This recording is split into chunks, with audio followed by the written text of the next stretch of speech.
혁신이란 반드시 화려하거나 극적일 필요는 없습니다. 실제로 모든 물건을 똑같은 사각형의 철제 박스에 담아 운반하는 간단한 아이디어 하나가 세계 경제를 송두리째 바꿨습니다. 이 아이디어의 주인공은 바로 컨테이너입니다. 만약 화물 트럭을 운전하던 멜커 맥클레인이 없었다면 오늘날 우리가 알고 있는 세계화도 없었을 것이며 무역 대국인 대한민국의 발전도 어려웠을 것입니다. 컨테이너의 발명은 20세기 산업혁명 이후 대량 생산 시대에 이르러 더욱 필요한 요구사항이었습니다. 과거 화물 운송은 부두 노동자들이 모든 짐을 손으로 직접 나르는 방식으로 이루어졌습니다. 배가 도착하면 짐을 찾아내고 무게를 재는 과정에서 많은 시간과 노력이 소모되었습니다. 짐을 내릴 때마다 남은 물건의 자리를 조정해야 했고 무게가 고르지 않으면 배가 기울어져 위험할 수도 있었습니다. 이처럼 복잡한 과정은 국제무역에 큰 걸림돌이 되었고 결과적으로 수입품 가격이 비싸지는 원인이 되었습니다. 이런 비효율적인 상황에서 멜커 맥클레인은 1937년 뉴저지 항구에서 화물 트럭을 운전하며 새로운 아이디어를 떠올렸습니다. 그는 트럭을 통째로 배에 실으면 어떨까? 라는 생각을 하게 되었고 이는 화물 운반 시간을 절약하고 전체 운송 비용을 대폭 줄일 수 있다는 확신으로 이어졌습니다. 하지만 그의 아이디어는 19년 후인 1956년에 현실로 나타났고 그 사이 맥클레인은 이미 성공적인 사업가로 성장해 있었습니다. 그의 회사는 컨베이어 벨트를 사용하여 화물을 실어 인건비를 줄였고 특정 주유소와 계약을 통해 연료비도 절감했습니다. 이러한 혁신적인 접근 방식 덕분에 맥클레인은 경쟁 업체들보다 더 낮은 비용으로 운송 서비스를 제공할 수 있었고 그의 사업은 급속히 성장했습니다. 그는 육상과 해상 운송을 연계하여 시너지 효과를 창출했으며 결국 컨테이너의 규격화와 표준화를 통해 물류의 효율성을 극대화했습니다. 1956년 맥클레인은 군함을 개조해 만든 첫 번째 컨테이너선인 아이디얼 XO에 8개의 철제 박스를 실어 뉴저지에서 텍사스의 휴스턴으로 운송했습니다. 이 순간은 단순한 화물 운송이 아닌 세계 경제에 큰 전환점을 가져온 사건이었습니다. 당시 부두 노동자들은 커다란 짐 박스가 자신들을 지나쳐 대기 중인 트럭에 실리는 모습을 보고도 이 변화의 의미를 제대로 알지 못했습니다. 그러나 이 사건은 컨테이너 시스템의 시작을 알리는 중요한 이정표가 되었습니다. 맥클레인은 이후 시랜드라는 회사를 설립하고 전 세계적으로 컨테이너 시스템을 확산시키는 데 기여했습니다. 특히 베트남 전쟁 중 미국 군대는 군수품을 제때 공급하는 데 어려움을 겪고 있었습니다. 맥클레인은 이러한 문제를 해결하기 위해 여러 대의 기중기를 갖춘 컨테이너 항구를 세우고 군수품을 신속하게 공급할 수 있는 시스템을 구축했습니다. 이로 인해 군수품을 신속하게 하역하고 배달할 수 있었고 그 효과는 즉각적으로 나타났습니다. 미국 정부는 이러한 효율성을 확인하고 모든 군수품 운송에 컨테이너를 사용하도록 지시하게 되었습니다. 이러한 성공으로 인해 맥클레인의 회사는 세계에서 가장 큰 해운 회사 중 하나로 성장하게 되었습니다. 컨테이너 시스템은 전 세계 물류의 중심이 되면서 운송 비용이 대폭 낮아졌고 물류의 효율성은 극대화되었습니다. 예를 들어 톤당 운송 비용이 5.83달러에서 16센트로 낮아지면서 컨테이너로 운송할 수 있는 물량은 기하급수적으로 증가했습니다. 이러한 변화는 세계의 제조업과 소비시장의 구조를 완전히 바꿔놓았습니다. 컨테이너는 이제 전 세계적으로 표준화되어 물류 효율성을 더욱 높였습니다. 이 덕분에 1960년대 중반까지 10%에 불과하던 컨테이너 물동량은 80% 이상으로 대폭 증가하게 됩니다.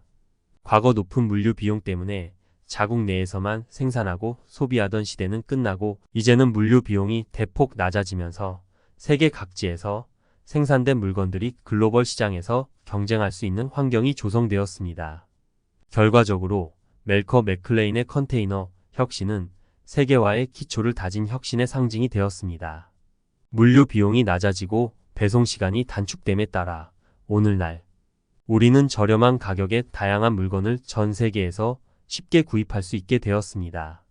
또한 중국이 세계의 공장으로 떠오를 수 있었던 것도 맥클레인의 컨테이너 시스템 덕분입니다.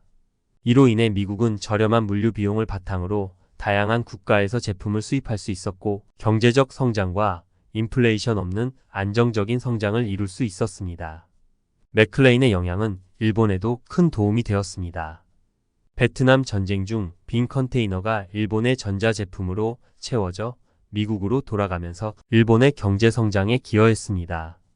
우리나라 또한 부산항을 통해 무역 국가로서의 초석을 다지게 되었고 오늘날 반도체, 핸드폰, 조선 등 다양한 산업에서 큰 성과를 이룰 수 있었던 것도 컨테이너 혁명이 없었다면 불가능했을 것입니다. 컨테이너가 전 세계에서 연간 3억 개 이상 물류에 사용되면서 우리는 일상생활에서 쉽게 해외 직구를 하거나 다양한 제품을 접할 수 있게 되었습니다. 이러한 물류 혁신은 현대 경제의 기반을 다졌고 소비자들에게는 더 많은 선택과 편리함을 제공하게 되었습니다.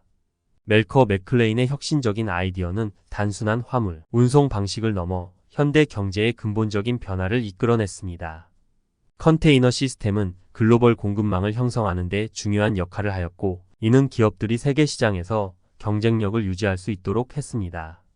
저렴한 운송 비용 덕분에 기업들은 저렴한 인건비와 생산비를 가진 국가에서 제품을 생산할 수 있게 되었고 이는 결국 소비자들에게 더 낮은 가격으로 제품을 제공할 수 있는 기반이 되었습니다. 이와 같은 변화는 또한 국가 간의 무역 관계를 강화했습니다. 각국은 자국의 생산품을 더 쉽게 수출할 수 있게 되었고 다양한 제품을 수입함으로써 소비자 선택의 폭이 넓어졌습니다.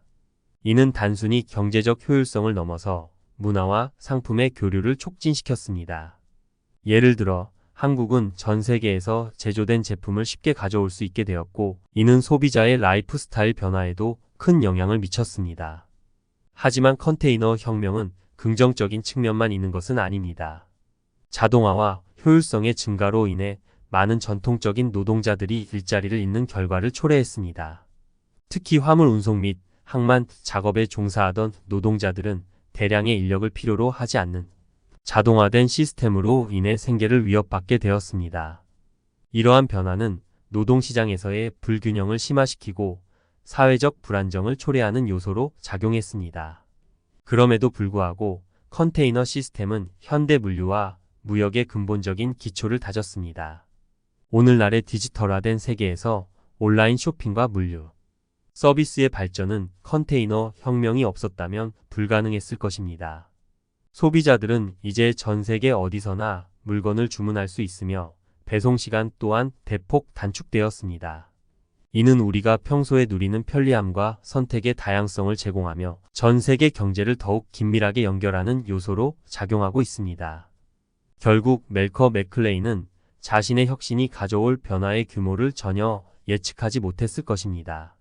그의 아이디어는 단순한 물류 시스템의 혁신을 넘어서 전 세계의 경제 구조를 바꾸고 각국의 산업과 소비 문화에까지 지대한 영향을 미쳤습니다. 오늘날에도 여전히 컨테이너는 세계 경제에서 중요한 역할을 수행하고 있으며 이는 미래의 물류와 무역에서도 계속해서 그 중요성을 유지할 것입니다. 그의 삶은 비극적이었지만 맥클레인이 남긴 유산은 실로 방대합니다. 그는 물류혁명의 아버지로서 우리 삶의 방식을 변화시킨 인물 중 한 명으로 기억될 것입니다. 그가 세운 컨테이너 시스템은 오늘날의 글로벌 경제의 필수적인 요소로 자리 잡았으며 그의 발명은 현대인의 삶에 깊은 흔적을 남기고 있습니다. 매일 수백만 개의 컨테이너가 전 세계를 누비며 경제를 지탱하고 있는 지금 우리는 그의 혁신 덕분에 더 편리하고 다양한 삶을 누릴 수 있게 되었습니다. 멜커 맥클레인의 이야기는 단순한 한 개인의 성공 스토리를 넘어 산업 혁신과 경제 변화의 아이콘으로 자리 잡고 있습니다. 그의 비전과 열정은 현대 사회의 다양한 분야에서 여전히 영감을 주고 있으며 앞으로도 계속해서 많은 이들에게 영향을 미칠 것입니다. 마지막으로 멜커 맥클레인의 만년은 다소 쓸쓸했습니다. 그는 2007년 포브스지가 선정한 20세기 후반 세계를 바꾼 15인 중 한 명으로 인정받았지만 그가 만든 시랜드를 어마어마한 돈으로 매각한 후에도 해운업에서 여러 차례 실패를 경험했습니다.